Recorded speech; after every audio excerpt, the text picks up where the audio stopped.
Oui, salam alaikum la famille Timu Gladia Moumbrou Bela Jelen Folendo Malien Bela Jelendo Gladia Fano B.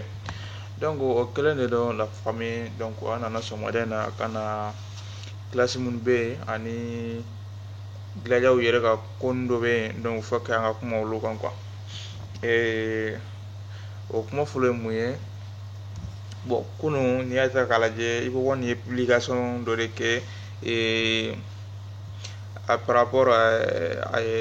sinop min kɛ donc bien da bɛna singiri kura d'a ma quoi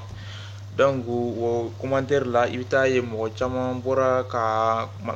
manamanakan dɔw fɔ quoi ko i bɛ wani ka style changer a ka style tɛ ka changer bon franchement ne yɛrɛ t'a dɔn mɔgɔ min bɛ to i yɛrɛ ma bilen ka na i jɔ i bɛ wani ma k'a fɔ ko i bɛ wani ka style changer quoi ça m'étonne walayi tellement que n y'a a commentaire dɔw ye a digira n na quoi ça me a digira n na yɛrɛ yɛrɛ de quoi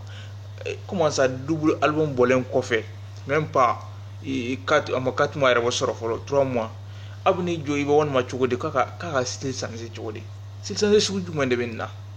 hein mais bon n b'a fɔ tuma dɔw la Glajaw tɛ parce que u b'u dɔn kan kɛ nin de ye TG c'est la loi u bɛ u ka manamanakan fɔ parce que k'a jira k'a fɔ ko olu ye Glajaw ye k'a sɔrɔ aw tɛ Glajaw ye quoi donc ne kɔni bolo mɔgɔ si bɛɛ libéralen don quoi bɛɛ libéralen don u bɛ se ka taa tisi la min y'i diya min ka style changelen don a ye taa olu nɔfɛ mɛnɛ a ye taa olu nɔfɛ minnu ka style changelen don i m'a faamuya n'u ye manamanakanw ye dɔrɔn k'a fɔ k'a bɛna cɛ lagosi patati patata ah cɛ du album bɔ sisan k'a di a ma cɛ diɲɛ bɛɛ bɛ ka kule la cɛ style bɛɛ b'a kɔnɔ min ka di ye a bɛ tila k'i jɔ tuguni ko ka style changer quel style changer i m'a faamuya a libération bɛ bɛɛ bolo i ka artiste la min ka di ye ou bien dɛ a ma fɔ ko jagoya ko fo i bɛ wani dɔrɔn de k'a lamɛn o non artiste ka ca ni minnu ka style changer don e bolo minnu ka style ka ɲi taa olu lamɛn c'est tout donc o dɔrɔn de don voilà o kun ye message kunkurunin ye en fait bon classe min cayalen don telefɔni na ni ye e ye mɔgɔ k'i jɔ misiri kɔnɔ ka misiri kɔnɔ mɔgɔ bɛɛ fa n'a ba nani mais ko alimami sen t'a la o kuma alimami tɛ misiri kɔnɔ mɔgɔ ye wa ni aw bɔra k'a fɔ ko k'aw bɛ Glajaw de k'olu ye mouton ye ka kuma caman fɔ parce que ko in filɛ yɔrɔ min na an t'an da de bilen koyi n'u ye min fɔ cɛ an b'o de fɔ koyi i m'a faamuya an tɛ an ka ne kɔni min fɔ dɔrɔn an kana mɔgɔ fa nani an kana mɔgɔ ba nani et surtout après ça que donc min y'an diya an b'o fɔ donc parce que ko in manamanakan cayara quoi i m'a faamuya donc u bɛ k'a essayer sisan k'u bɛna don Glajaw n'u hakili de cɛ an ye sagaw ye an ye baw ye patati patata mais saga ka fisa ni aw ye saga ka fisa ni aw ye parce que n'i y'a ta k'a lajɛ mɔgɔ min bɛ saga kala kelen kɔni cɛ saga fana ka fisa ni e ye dɛ voilà donc nin dɔw ye surukuw de ye donc u jelima man di cɛ sinon terikɛ bi m'e bila arabu bɛɛ la sa dɛ cɛ e ye arabu kɛ o k'a kɛ cɛ mais i tɛ k'a lamɛn hali Bamakɔ n bɛ t'i dɔn yɛrɛ i m'a faamuya ne yɛrɛ ma da la aw ka carré yɛrɛ kɔnɔ ni mɔgɔw b'i dɔn donc mɔgɔ min bɛ ka taa munumunu diɲɛ fan bɛɛ lajɛlen fɛ a bɛ taa ka Mali présenter fan bɛɛ lajɛlen fɛ Mali arabu ka se ka dɔn bi grâce à Ibo One arabu yɛrɛ ka sin ka fanga sɔrɔ Afiriki kɔnɔ bi cɛ n ye Ibo nin bɔ a la cɛ a to b'a den dɛ i m'a faamuya donc kana n'a fɔ k'i bɛna bɔ ka manamanakan dɔw fɔ Ibo One bɛ ne bonya n kan b'a ka faniw de ma mais cɛ n terikɛ cɛ i ma miiri ye walayi tellement que Ibo One ninnu bɛ cɛ bonya cɛ ni Ibo One yɔrɔ cɛ nin ye n kɔrɔkɛ de ye a b'a présenter a y'a bonya mais e bɛ tila ka bila o mɔgɔ kelen na tugun cogo di sa e cɛ adamaden tɛ miiri bi sa non adamaden dɔw yɛrɛ de tɛ miiri mɔgɔ minnu b'u bonya u tɛ siran olu ɲɛ k'a sɔrɔ mɔgɔ kan ka siran mɔgɔ ɲɛ mɔgɔ min b'i bonya est ce que Ibo One ka faniw neni cogo di k'e kan tɛ Ibo One ma cɛ o kɔni ye manamanakan de ye sa n terikɛ han non mais cɛ non cɛ a ka hasida ko nin dɔw cɛ ninnu bɛ ka juguya sa dɛ est ce que a to e ye hasida ye sisan wa ou bien an tɛ fɛ ka Ibo One de ye wa ou bien parce que nin ko in bɛɛ ye fani ko in de ye mais est ce que anw obliger don k'an ka taa artiste an ka kɛ artiste wɛrɛ fɛ wa an bɛ artiste wɛrɛ fɛ o an bɛ artiste wɛrɛ fɛ mais mɔgɔw n'a kɛra sisan ciden ma ca wa mais n ko ciden bɛɛ laban ye Muhamadu de ye ala de kanunen don ka tɛmɛ ciden bɛɛ lajɛlen kan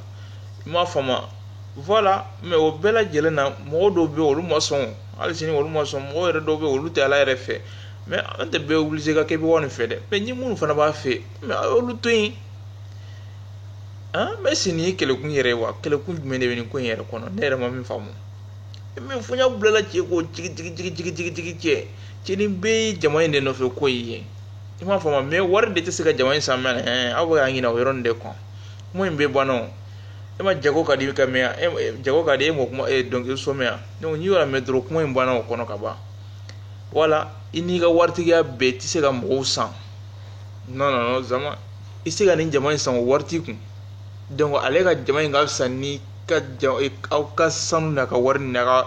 miliyardɛriya nin bɛɛ lajɛlen ye jama in ka fisa n'o ye koyi jama in bɛ min d'ale ma u b'ale bɔ et c'est tout voilà an kɔni ta kɔni ye n'i bɛ wani ka ko la cɛ an terikɛ an b'i ka ko la n'i tɛ i bɛ wani ko la cɛ i dɔrɔmɛ tan basi an dɔrɔmɛ tan nɔnɔ cɛ an tɛ ɲɔgɔn sira la koyi i m'a faamu wa voilà mais aw de bɛ ka ko in gɛlɛya k'aw yɛrɛ don mouvement kɔnɔ jagoyanifin na cɛ k'i yɛrɛ dɔn mouvement yɛrɛ de kɔnɔ n terikɛ e yɛrɛ de tɛ se ka wuli mɛnɛ foyi tɛ se ka wuli hali ni i bɛ wani taara fitinin kɛ nin ye e tɛ se ka wuli i b'a fɔ ale de mɔgɔw la wuli dɛ mais a tɛ se ka yɛrɛ wuli e kɔni su ko dan de ye e ye e tɛ se ka wuli sa donc e k'i jija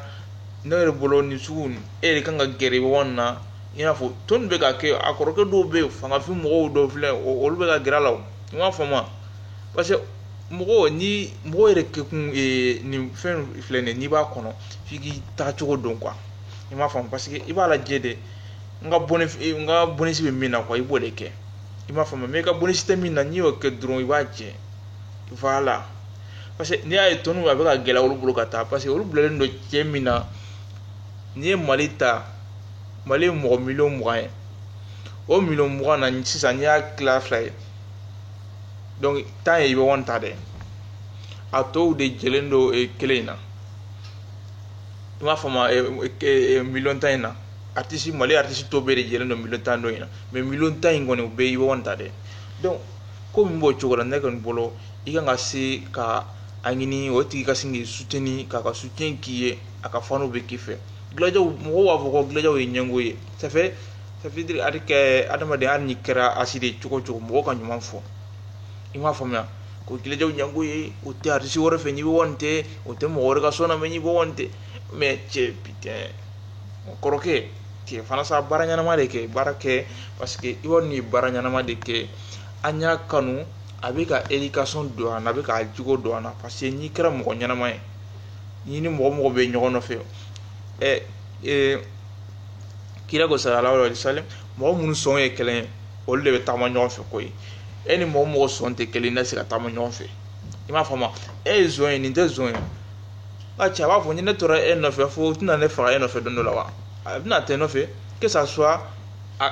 tigi ka yɛlɛma ka kɛ jogo ɲumantigi ye nɔfɛ que ça soit e ka yɛlɛma ka k'a tigi nɔfɛ zɔn ye donc a bɛ wani ko a bɛ ka somi yɛrɛ ɲuman de yira an na a tɛ ka bɔ ka mɔgɔ fɔ an na a tɛ ka mɔgɔ bɔ baara nin bɛɛ sini ka hali n'olu kɛra ka tɛmɛ a yɛrɛ nimisara a yɛrɛ y'a fɔ k'a nimisara franchement tɛna segin o ɲɔgɔn kan ala kana segin o ɲɔgɔn kan donc anw faniw fana an b'a ɲini bɛɛ lajɛlen fɛ mɔgɔ si kana mɔgɔ fa nani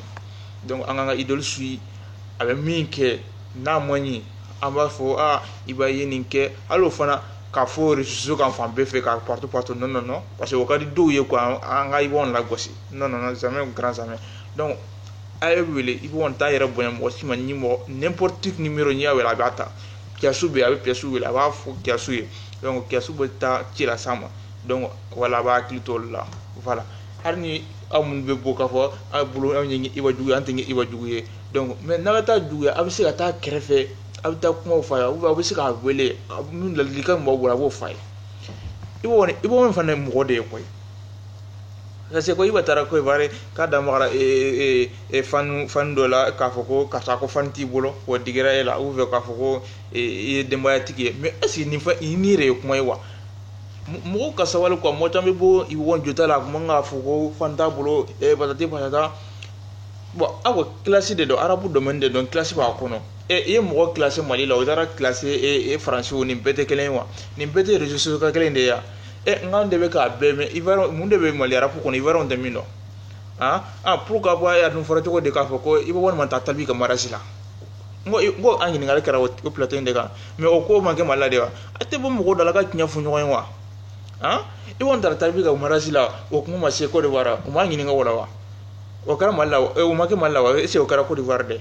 mais a ye fana san ka ɲɛfɔ ɲɔgɔn san k'a fɔ ko i ɲininkara i kun k'a fɔ ko an bɛɛ ye kelen talan b'an bɛɛ lajɛlen na talan foyi t'i la cɛ n terikɛ wuli ka taa baara de kɛ i m'a faamu wuli ka baara kɛ a ye baara kɛ n'a ye baara kɛ ni min ka min diyara an b'a fɔ nin ka nin diyara et c'est tout